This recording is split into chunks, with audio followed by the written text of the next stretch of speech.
Indian army అమ్ముల పొదిలోకి మరో అస్త్రం చేరింది. ఇండియన్ నేవీని మరింత బలోపేతం చేసేందుకు ఐఎన్ఎస్ నిస్టార్ సిద్ధమైంది. సైలెంట్ కిల్లర్గా పేరున్న ఐఎన్ఎస్ నిస్టార్ను జూలై 18న జాతికి అంకితం చేసేందుకు రక్షణ శాఖ సిద్ధమవుతోంది.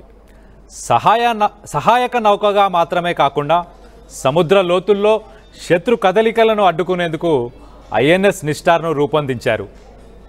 ఐఎన్ఎస్ నిస్టార్ ఇండియన్ నేవీకి చెందిన మొట్టమొదటి స్వదేశీ డైవింగ్ సపోర్ట్స్ వెసిల్.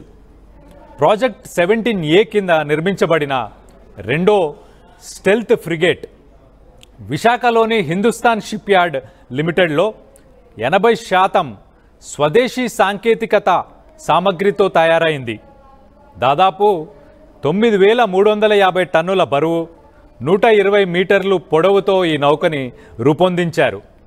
ఓడరేవుకు తిరిగి రాకుండా 60 రోజుల వరకు సముద్రంలోనే పనిచేసే సామర్థ్యంతో ఈ నౌకను నిర్మించారు.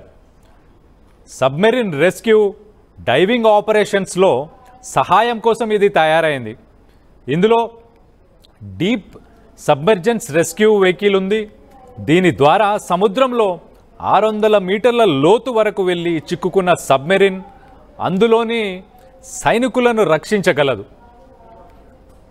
అంతేకాక ఎమర్జెన్సీ పరిస్థితులలో రెస్క్యూను స్పీడప్ చేసేందుకు హెలికాప్టర్ ఆపరేషన్ సౌకర్యం కూడా ఉంది. 1976 నుంచి 2007 వరకు సేవలందించిన లియాండర్ క్లాస్ ఫ్రిగేట్ స్థానంలోకి ఐఎన్ఎస్ నిస్టార్ వస్తుంది. జూలై 18న ఇది తూర్పు నౌకాదళం కమాండ్లో చేరుతుంది.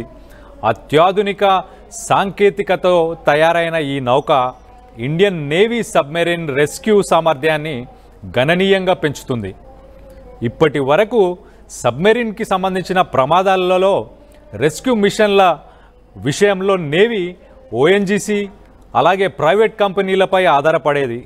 కానీ ఐఎన్ఎస్ నిస్టార్, దాని జంట నౌక ఐఎన్ఎస్ నిపుణ్ రాకతో ఇండియన్ నేవీకి మరింత బలం చేకూరుతుంది.